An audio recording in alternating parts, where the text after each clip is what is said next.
राम राम ऐसे करके। ठीक है, अब इस सेफ्टी बैग का भी उपयोग बताते हैं हम आपको। 3 तरीके से जाप बता दिया।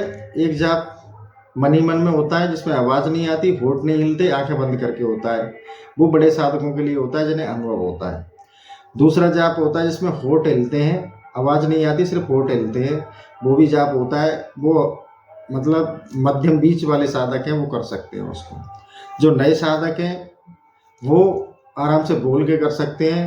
फिर ज़्यादा दिनों तक वो माला जाप बोल कर करेंगे तो धीरे धीरे उनका बोलना कम होते जाएगा और उनका मन माला जाप में लगता जाएगा। फिर वो बोलना छूट जाएगा और फिर वो बिना होठ हिले भी मन ही मन जाप करते रहेंगे। ये अनुभव से आता जाएगा और प्रभु की कृपा से अंदर की जो गंदगी है वो खत्म हो जाएगी और आप साधना में लीन हो जाएंगे और प्रभु की कृपा प्राप्त कर लेंगे।